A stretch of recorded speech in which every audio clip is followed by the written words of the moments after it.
Okay, hi everyone, welcome to the support session. So the purpose of this session is to provide some support for assessment 1 for MD6030 and MD6901. So what I'm going to do is just talk through the assessment and talk through some specific advice, and again hopefully this will be really useful information. There's also poster examples that I'm going to put on the module space as well, so it'll be useful for you to look at these as well. The poster examples will have portions kind of redacted because it's not, appropriate really to give you an exact copy of another student's work. It's not great for you to see that. What's best is for you to see the layout that they've used, the format that they've used, and again the colours that they've used, and again just get an idea of how to put this poster together. So again, I think this will be really useful for you. But first, this support session, as I said, I'm going to give you some useful information. We're going to talk through the assessment, and yeah, it will be really useful. So the assessment itself is outlined in the assessment brief, and this document is available on the module space, has been since the start of the module. Really strongly encourage you to read this assessment brief. Again, it's designed as a concise summary of what the assessment is. It's designed to tell you exactly what you need to do for the assessment.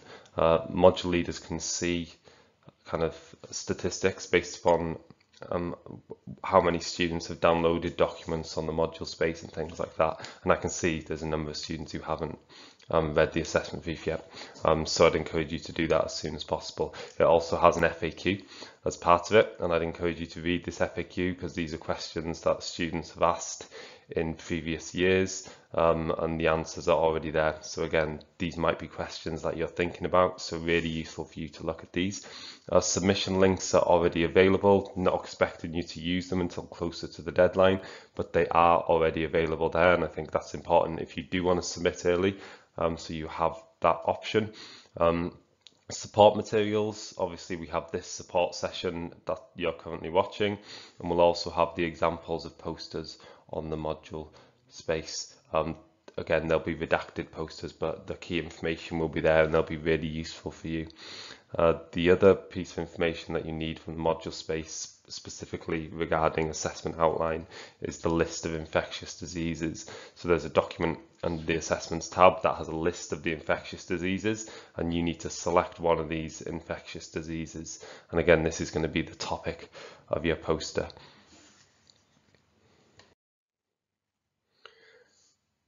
There's also marking criteria available. So again, this is also useful. I'm putting all these resources on the module space for a purpose, because they'll be useful to you, because I want you to see them.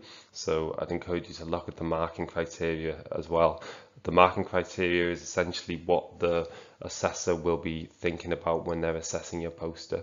So it's targeted at the assessor, so at the person who's marking it, but obviously that will mean it will be useful for you as you're putting your poster together, because then you'll understand how we're going to be approaching marking. To summarize that approach, I can say we split the marking for each assessment submission in two, essentially. So for each poster, there's a mark awarded for the poster content itself, so the physical content of the poster, and there's also a mark awarded for verbal presentation, because as you'll see in the brief, you're expected to record an audio component over the poster, and in this audio component you're presenting the poster, you're discussing the poster, and you get a mark for this as well as getting a mark for the poster content. Then these marks are combined together, and this is your overall mark for the assessment. It's a level 6 assessment, of course, because this is a level 6 module, and that means there's a significant focus on analysis and evaluation and being able to approach things critically. And again, this is reflected in the marking criteria. You'll see there's a big section for both the poster itself and also the verbal presentation component that relates to critical analysis and evaluation. Really important we understand how to evaluate. You've had plenty of opportunities to do this over the last few years of your degree, so the first year and the second year, and now the start of this year. Again, if you're not 100% sure what evaluation is, look through content that's been delivered on modules, and also read literature reviews because literature reviews have great examples of critical evaluation. What we essentially mean by critical evaluation is the ability to look at information critically, look at it in a way where you are comfortable analysing it, looking at the weaknesses, looking at the strengths. Specifically for this assessment, we're talking about infectious disease, and you're going to be discussing diagnostics and therapeutics. So if you want to be critical, if you want to evaluate things, we can take a particular therapy, for example. We can talk about the strengths of the therapy, or we can talk about the limitations of the therapy. And all therapies have strengths and all have limitations. There's no real perfect therapy for any infectious disease. There's always considerations to be made. Same for diagnostics. So for all diagnostic tests, there's strengths, there's weaknesses, there's limitations, there's considerations to be made, and you need to show an understanding of these. Because again, this is what makes the assessment appropriate for level 6, is this ability for you to include evaluation and critical analysis. And this evaluation and critical analysis should be insightful, it should be useful, it should be appropriate. It's kind of level 4 and some partially level 5 as well, to be able to identify information and present that information. So if for the assessment you needed to know the diagnostic tests for a particular infectious disease, which you do, you are well equipped to go and research those diagnostic tests and put that information in the assessment. And there's value in that, it's good, that's definitely something you have to do. But again, you need to go beyond that and include this evaluation, include this critical analysis.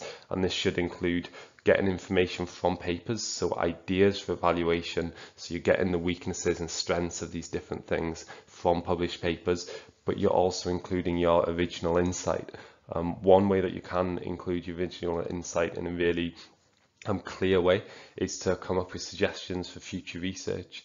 And we have this idea of future research brought up over and over again, and the idea is it is valuable for you to include specific, useful, detailed, realistic suggestions for future research based upon the evaluation you've included. So if you're talking about a particular therapy and you're evaluating the weaknesses, you've identified the weaknesses, you've discussed the weaknesses, what you can then do is suggest some specific future research to further investigate these limitations, these weaknesses, or future research to move us towards developing an alternative that doesn't have the same weaknesses. And again, these are suggestions that are specific, and the more specific they are, the better.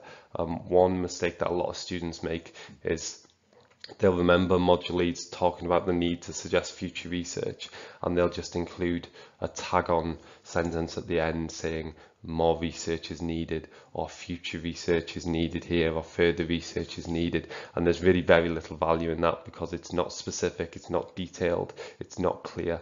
There's no real understanding of anything evidence there. But if you're able to suggest specific future research that is again useful and realistic, then it shows that you do understand the weaknesses you've talked about, because you've suggested appropriate research to kind of counteract that, appropriate research to move us forward past those weaknesses. So please do think about this. It's really important that you include all these things. Okay, and that's just a little bit of information about the assessment there. Next up, we want to think about the topic. So you have the list of infectious diseases present on the module space. Again, that's been present for a while now. You can select any infectious disease from that list.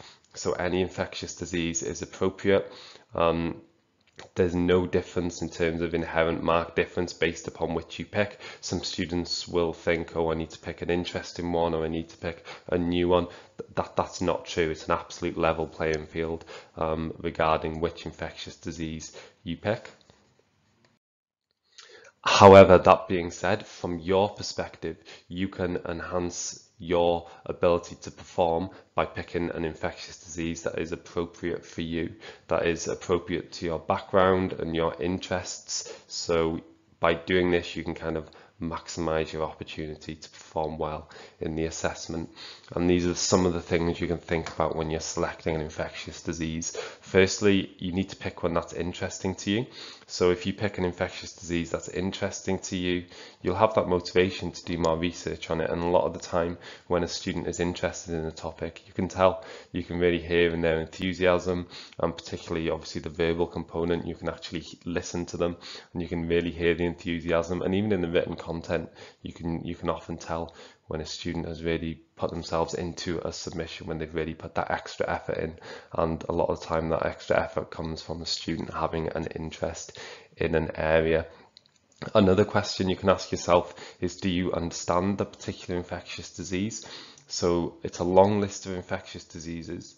It's a very varied list as well. So a lot of different types of infectious disease. Some students will find some infectious diseases easier to understand than others. And there's absolutely nothing wrong with leaning towards infectious diseases that you just find a little bit more intuitive, that you find yourself understanding a bit more easily. You don't want to make life hard for yourself. If you find a particular infectious disease quite difficult to understand, maybe that's not the infectious disease to pick. And sometimes students will do this. They'll pick a difficult infectious disease because they think that one's particularly important, or they think maybe they'll get a higher mark by picking a difficult infectious disease. And those things aren't true. Again, it's a level playing field regarding whichever infectious disease you pick here from our perspective. However, from your perspective, if you pick an infectious disease that you understand, then obviously that's going to help you. So I'd encourage you to do that. And when we're talking about understanding, we're not just talking about understanding of the specific information that maybe has been delivered in lectures relating to an infectious disease. We're talking about understanding the literature as well. The literature relating to fungi is very different to the literature relating to bacteriology, and the literature relating to virology is different to the literature relating to parasitology. And some students will find it easier to navigate virology literature than bacteriology literature, or mycology literature than parasitology literature. And these are things you can think about. And again, to do this, you're going to need to look into the literature.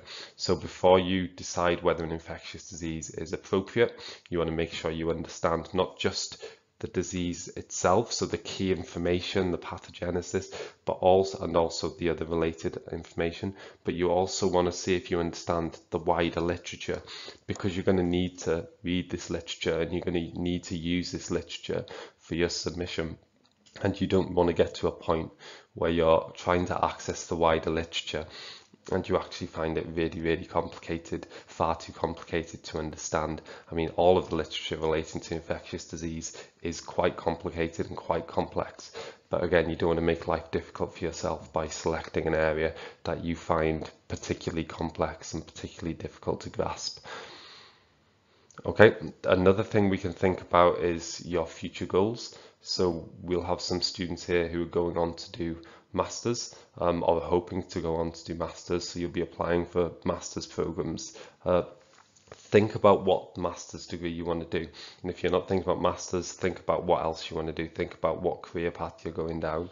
I'm mentioning masters first because when we're thinking about masters and then potentially then PhD, we're thinking about research projects that students undertake. So if you have a research interest in a particular type of infectious agent, then you should lean towards that type of infectious agent. If you have a research interest towards bacteria, then maybe you should pick a bacterial infection. This is particularly important if you're thinking about going right down the line towards PhD, because then if you do end up doing a PhD project and you're sitting there in an interview for a project on a particular bacteria, or on a particular parasite, then this information and this experience, even though it's be quite a while back then, it'll still be useful to you. You'll still be able to say, I produced a poster on this in the third year of my degree. I chose to produce a poster on that because I have an inherent interest in it. So just these are things to think about. Okay, so this is kind of an outline of the process that I advise. So first off, have a look at the list and select a disease or select a couple of diseases that kind of catch your eye that you think may fit the criteria that I've outlined here. Then you want to look at the information that is directly related to the infectious disease. So first off, pathogenesis and epidemiology. then diagnostics and interventions, and these are all the sections of information that are most relevant to the poster submission. And if you find you understand, then you can move on to exploring the wider literature. So again, if you understand the key information, you're not finding the life cycle impossible to understand, or there's a key diagnostic test that you can't get to grips with, then move on to the literature and see if you can actually understand the literature in a way that is useful to you, so if you can navigate the literature successfully. And then if the answer is yes, then you can start actually moving on to putting the poster together. That's my advice. Obviously, the particular process you follow is absolutely up to you, but students have found this really useful in the past. It's stopped students, for example, starting to put a poster together based upon an infectious disease that they're not very interested in, or they find really difficult, but they don't realize it's difficult because they haven't actually looked at the pathogenesis in detail or the epidemiology. So they've actually started putting the poster together, started pulling the figures, started writing specific sections. Then they get to the life cycle and they find it really, really difficult to understand, or they get to the therapeutic interventions and they find out some of the key therapeutic interventions are really complex in terms of their experience, in terms of their individual learning style. They find it difficult to understand, or they get to the literature and they're looking at the specific papers and the types of experiments that are done in the research, and they're just not intuitively understanding them. So yeah, that's my advice anyway. Okay, so that's my advice relating to choosing the topic. What I want to do now is talk about the content in a bit more detail. So I'll split this section into two, which reflects the fact that the mark awarded is awarded 50% for the poster itself and 50% for the verbal presentation, as we've said. So I'm going to give you advice regarding the poster and then also advice regarding the audio presentation. Okay, so first, a fairly straightforward one. Is the information on the poster correct? Again, it seems fairly straightforward. You just need to make sure the information on the poster is correct and accurate. However, every year some students do slip up on this. And again, I think often it's just because the students haven't checked. So please do carefully read through your poster, carefully check all the information you've put on and make sure it's again accurate and correct. Next is text well written. Are there spelling grammatical errors? So this does come down to proofreading a lot of the time.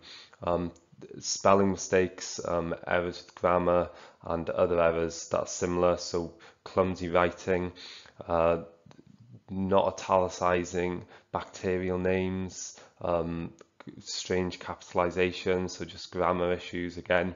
We see these all the time, and we shouldn't really see them in level 6 submissions because again you should be writing at a level 6 standard, and again I think most people are writing at a level 6 standard, but it comes down to proofreading. Everyone makes mistakes when they write a piece of work the first time. It's just completely natural, and the idea is you should identify and rectify these mistakes through proofreading. So you really should have at least 3 rounds of proofreading of every section on the poster. So every section you should read over and over and over to again identify any issues that you can then again rectify, that you can then solve. So yeah, strongly recommend you do this. Again, if there are spelling errors and grammatical errors, it's not the end of the world. It's not a massive problem, but it does impact the effectiveness of the poster, and it does just bring the quality down of the poster. So please do think about this. Is the font an appropriate size? So there's support materials under the assessment tab on the module space telling you what font you should use in terms of font size. So please do adhere to this. If students stray outside the range suggested, then often the font is either too large or too small. And again, that impacts the quality of the poster. If it's too large, it just doesn't look like a scientific poster should look, and it impacts the amount of information you can put on the poster. If it's too small, on the other hand, then the poster often looks cramped and can be hard to read. So the font range suggested on the module space is there for a reason, so please do adhere to it. Okay, next is the text well referenced. So everything on your poster should be referenced basically. And again, referencing is something you're familiar with. You've done it in multiple modules, so there shouldn't be any problem with this. However, every year there are submissions where referencing is in an inappropriate format, or it's incomplete, or there are statements that aren't referenced. Really do pay close attention to referencing because it is important. Normally you're asked to reference in APA style. You can use Vancouver style for this poster because Vancouver style is what you normally see in a scientific conference, for example, where people are presenting posters. So it makes sense for me to allow you to use Vancouver for this assessment. Vancouver is the numbered style, so if you're not clear about Vancouver, do a little bit of reading online. There's a huge amount of resources out there. Figures need to be referenced just like text content. If you've created a figure yourself, that's great. You absolutely can create a figure yourself. However, there still needs to be a reference because you've still got that information from somewhere, right? So even if it's an original figure, you've still got the information from a paper or a textbook, hopefully a paper. So you need to reference that. And this is something some students do slip up on. They put a really nice figure in that they've created, but there's no reference for the information, so the figure isn't reliable because there's no published source backing it up. So just something to consider. Is there a sense of flow and direction, a clear introduction, and then all the other sections, and then a clear conclusion at the end? So again, the poster should have a sense of direction. It should be clear to the reader what section they need to read next, and they should be able to progress through the poster and end on the conclusion. Now, there's different ways you can do this. You can number sections, that's absolutely fine. You can use little arrows between the sections, that's also fine. But either way, it's just about making sure the poster has a sense of direction. Okay, and now figures. So as we said, figures need to be referenced. There's also some other elements they need. So they all need titles. Every figure should have a title. Every figure should have a legend as well. Every figure should be incorporated into the text. And what we mean by this is every figure should be referred to in the text. So if you have a figure 1, somewhere in the text you should say see figure 1 or as shown in figure 1. So you're linking the figure with the text. We don't want any of the figures to exist as an island completely separate from the main body of text. If that were the case, someone could read through the whole main body of text and never once have the opportunity to look at the figure. And that's not what we want. The figure should be linked to the text. And you do this by saying see figure 1 or as shown in figure 1 in the main body of text. And the figures themselves should be high quality, so not grainy, not stretched, not blurred. So just think carefully about the figures you include, and of course figures should be clear as well. The title of the poster itself, all we ask for the title is that it's clear and concise.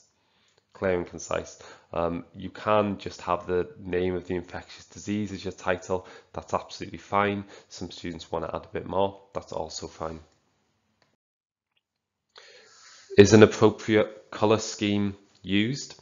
So some students will submit a poster that has a wide range of different colors that are perhaps clashing, and the poster is not necessarily aesthetically pleasing when that is the case. If we have a poster where one section is bright orange, another section is bright green, and it's all set on a light blue background, and the outline of each section is dark red, then it's difficult to look at. It's not aesthetically pleasing, and that's something we want to avoid. Again, we're aiming for professional standard here. We're thinking about the posters that are presented at scientific conferences. Using colour is absolutely fine and encouraged, but we want to use colour quite sensibly, and we want to use colour in a way that isn't jarring, that doesn't make the poster difficult to look at. And one way we can do this is just think about using a specific color scheme. So if your color scheme for the poster, for example, is blue, then you can use different shades of blue on the poster. And again, you stick with the blue color scheme, so you use dark blue and light blue, and then you can use white as well because that'll look okay with blue, but we avoid having a big patch of bright green or a big patch of bright red, because again, that clashes and it doesn't look great.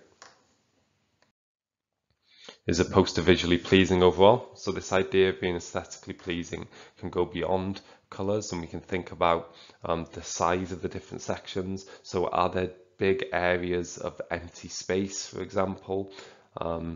Is everything kind of lined up well? If we think about, we have square sections, and in each square section, this is an example, in each square section we have a block of text. Are these square sections lined up, or are they randomly shaped? Are they put in random places on the poster? Again, if the answer is they are random and it doesn't look like there's any sense to how the poster's been put together, then the poster likely isn't very visually pleasing. And again, we do want a poster that's visually pleasing. That's how we make a poster look professional. Do subsections contain an appropriate level of detail? By subsection, we mean the individual parts of the poster. So you'll see from the assessment brief what each of the sections should be titled. And again, is an appropriate level of detail. How much detail have you included? Remember, this is a level 6 assessment. We don't want a poster submitted with level 4 information solely. So if you have information there that was basic, superficial, if for example pathogenesis, you're just not going into detail for pathogenesis, then this is going to be a problem and it's going to be reflected in your mark. Again, think about the amount of detail we go into lecture slides. Think about how much detail you can go into with the restrictions you have. So there's no word limit for the assessment. However, there is a limit on how much information you can physically fit on the poster without it looking cramped. And that's really your limit in terms of what you can include on the poster. And in terms of detail, you should include as much detail as you can within that limit. Okay, so next, is the reference list included, and is the reference list in an appropriate format? So we've said information obviously needs to be referenced, and the references need to be included as a list at the end. This list as a separate section, reference section, can be quite small, so the text can be smaller than the main body of text, but it needs to be legible. If it's not legible, then yeah, there's a significant issue there because we can't read the references, so we can't check them. Is the format appropriate? Yes, so you need to check the referencing format is consistent. So whether you go with APA or Vancouver, make sure the actual format of your references is consistent with this style. Because this is something that we see as well. The students don't, again, double check their references, or they just, maybe copy and paste a website into the reference list, which is really something we want to avoid doing.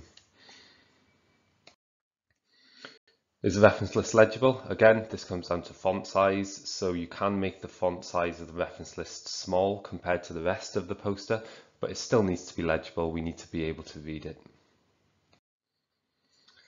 Scientific language, so of course you need to be using scientific language throughout, and you need to use them appropriately.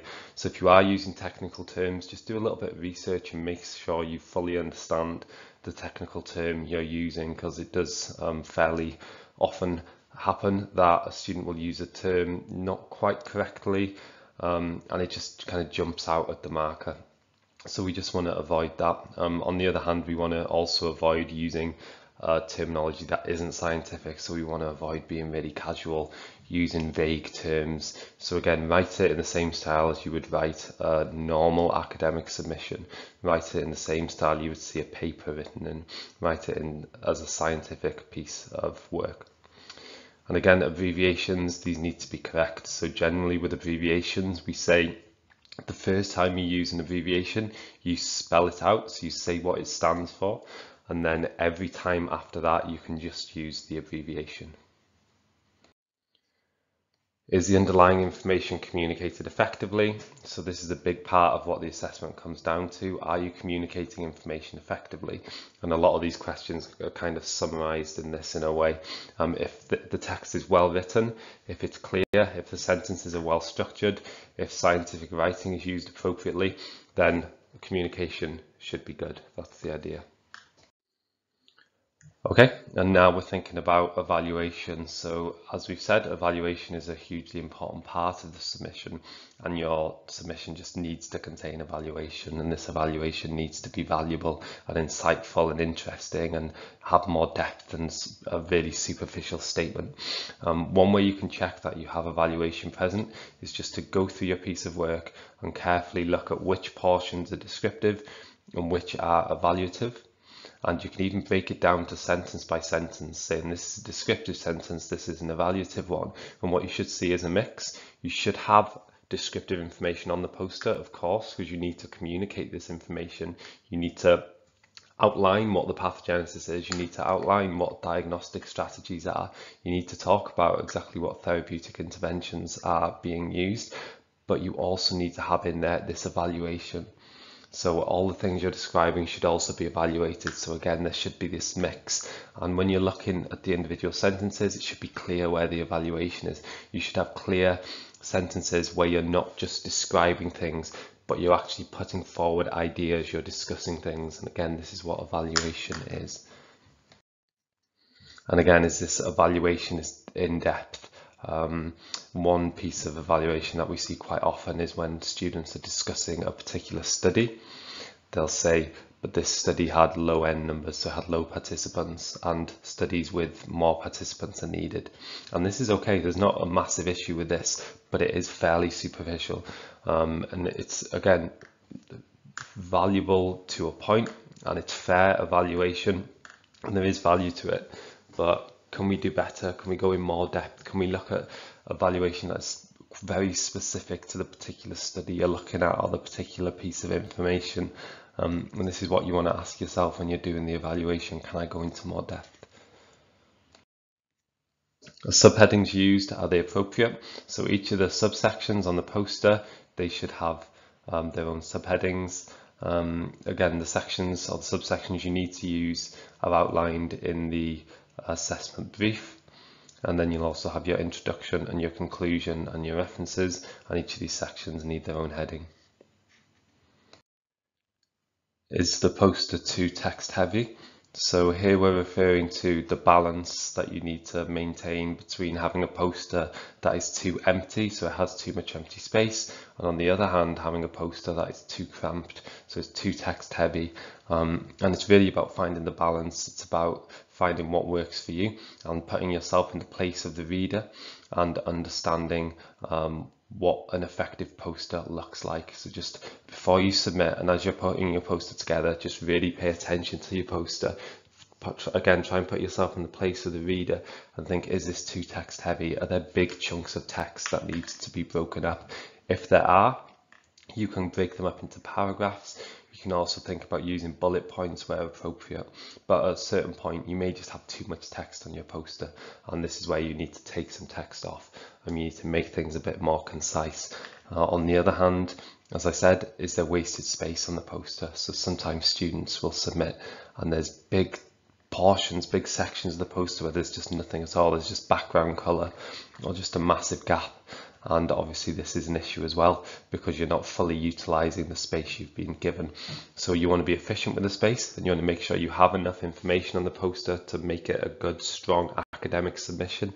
But again, you don't want to squish everything on. It's far more about quality of information than quantity. Yep, bullet points and paragraphs are used appropriately, and again, this is one way we can address this issue of a poster being too text heavy. So if you do have big portions of text, try breaking them up, try using bullet points, try using paragraphs. Is the overall design and style appropriate? Yeah, again, how you ultimately design your poster is up to you. Our main issue is that it's effective and that it's appropriate. So if it works as a scientific poster, if communication is okay, so if information is communicated well and we can understand which section to read next, then they're the main things that we're concerned about. So if they're fine, then you should be okay. And again, is the poster effective overall? Because this is what it all comes down to. If you've gone through all this checklist and you're happy with everything, just have another look at your poster and just think about, is it effective overall? Are there any obvious gaps? Is there any obvious information missing? Is anything on it unclear? Again, just asking whether it addresses the brief is another big thing. So have you actually done what you've been asked to do? And is it engaging? This is a poster after all. One of the ideas with posters is that you're standing in a poster hall. This is how it would normally work, and you have your poster next to you, and hopefully people will feel drawn to your poster. They'll want to come look at your poster. They'll want to come ask you questions about it. So just think about this. Think about if your poster is engaging.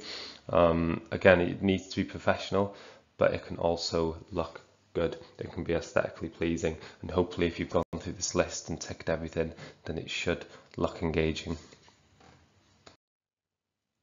And again, perhaps the most important question of all, does the poster actually address the brief? Now, in past years, we've had a number of students make a submission that just does not address the brief. Maybe they haven't read the brief in detail. Maybe they've read the brief but then worked on the submission and forgotten exactly what they were supposed to do. Maybe they just haven't accessed other supporting materials on the module space, but they've ended up submitting a poster that doesn't address the brief. They've maybe picked a disease that isn't an infectious disease, or an infectious disease that isn't on the list, or they haven't included one of the key sections that are requested in the assessment brief, or they don't include any evaluation, or they don't include references or something like this. So making a really key mistake that could have been easily avoided if they addressed the brief, if they read the assessment brief and made sure their submission was targeted to the brief. So really strongly encourage you to do this, and strongly encourage you to keep coming back to the brief. So don't just read the brief, then get started on the poster, then never look at the brief again. Keep coming back to the brief, keep keeping yourself on target. And again, before you submit, you want to be double checking everything, and a part of double checking is going back to the brief and making sure you've done exactly what you've been asked to do. Okay, so now on to the verbal presentation part of the submission.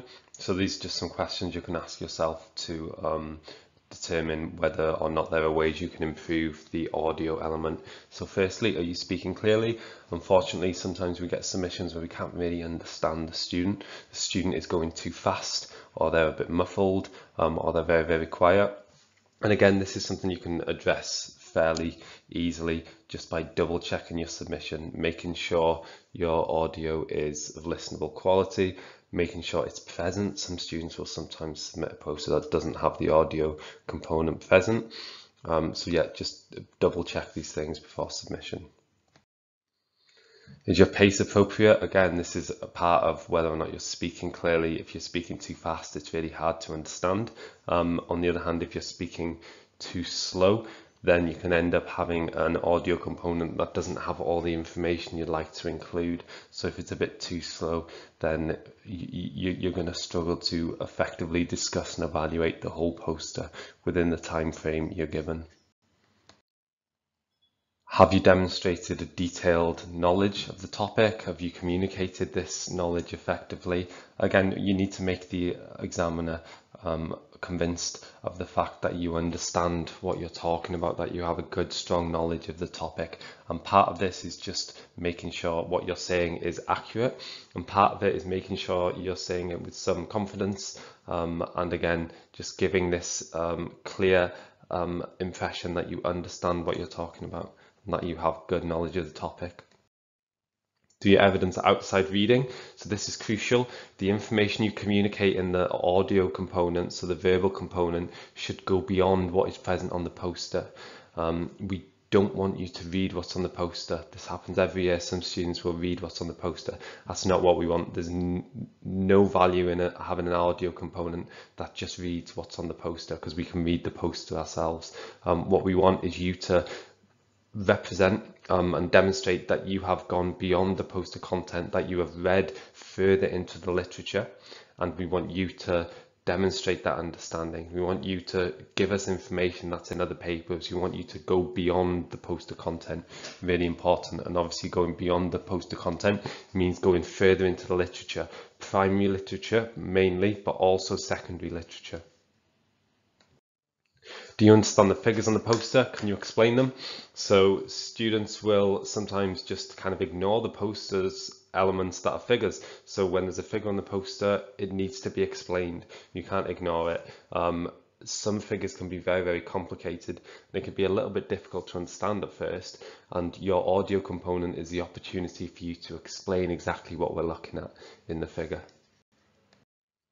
Are you pronouncing scientific terms correctly? Again, this comes down to pronunciation. If you're not, it's not the end of the world. It's not something that's really going to pull back your mark. However, it's just a little bit jarring when we're marking it and we hear you pronounce something incorrectly.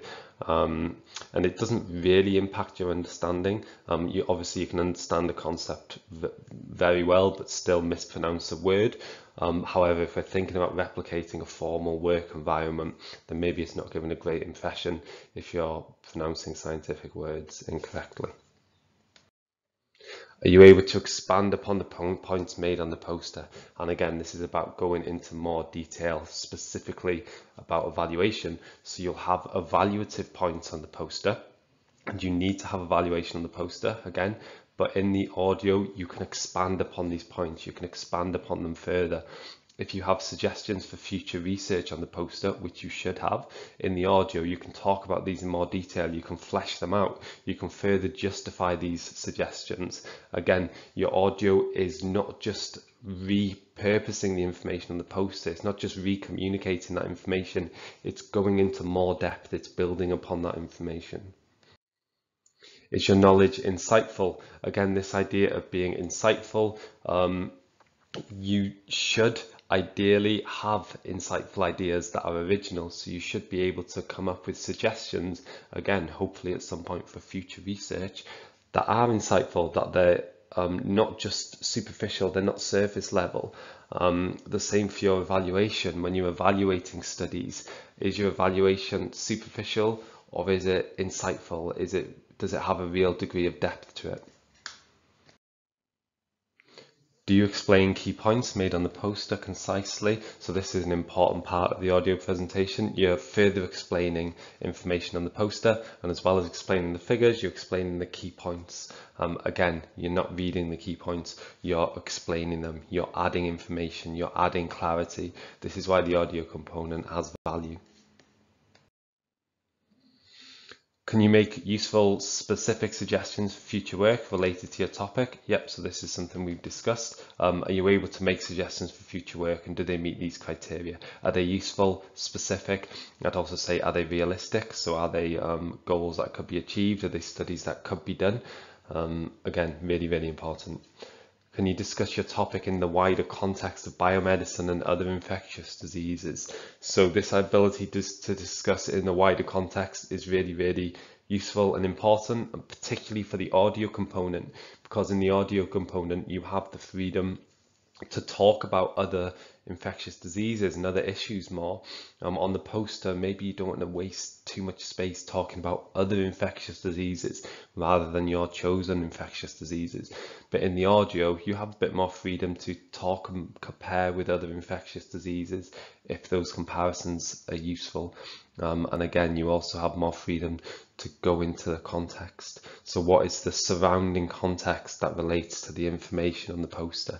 If on the poster you're saying that there are some significant issues with delivery of a particular vaccine to certain populations, you can go into way more detail in the audio. You can talk about what those issues are. You can talk about those populations. You can talk about solutions and ideas for future work. And again, these things should be summarized on the poster, but you're limited for space on the poster, so it is going to be a summary, and you're expanding upon this summary in the audio.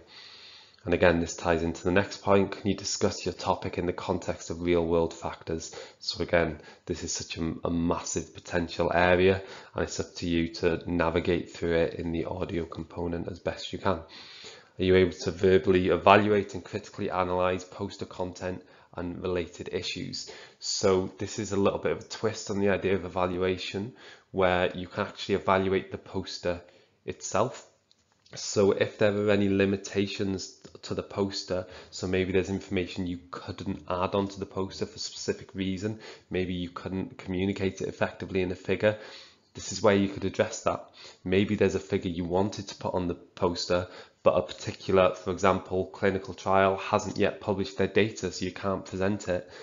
This is where you can present that, and again you're evaluating your poster. You're saying my poster is limited in this respect because I don't have this figure on there. It hasn't been published by the group yet, but hopefully that'll be published in the future. So again, laying out a little bit of a path forward as well. So hopefully this makes sense. Mainly you're going to be evaluating in both the audio and the poster itself the literature. So in both these components, you're going to be mainly evaluating the literature. And again, it's going to be primary literature overwhelmingly. You can use some secondary literature, but mainly you're going to be focusing on primary literature.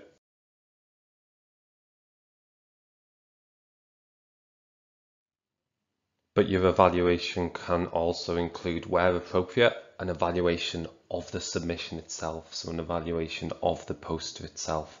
And if you have the opportunity to do this, it can be really useful. It can really show insight, because it's actually quite a difficult thing to do sometimes, to evaluate your own work and say what's wrong with your own work. So it's yeah, it's quite a good thing to do if the opportunity is there.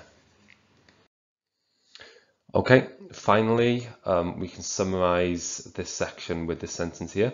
You must evidence that your understanding of your poster content is clear and comprehensive, and your knowledge of the topic as a whole is detailed, nuanced, critical, and has significant depth. So there's two elements here, isn't there? You're showing your understanding of the poster itself, and you're also showing your understanding of the wider context of the poster, so the wider context of the field. Okay, right. Okay, so thanks for listening. Hopefully you found everything useful and interesting. I trust that you did. A lot of really useful information there. So again, please do utilize this support session as you're preparing your poster. Thank you.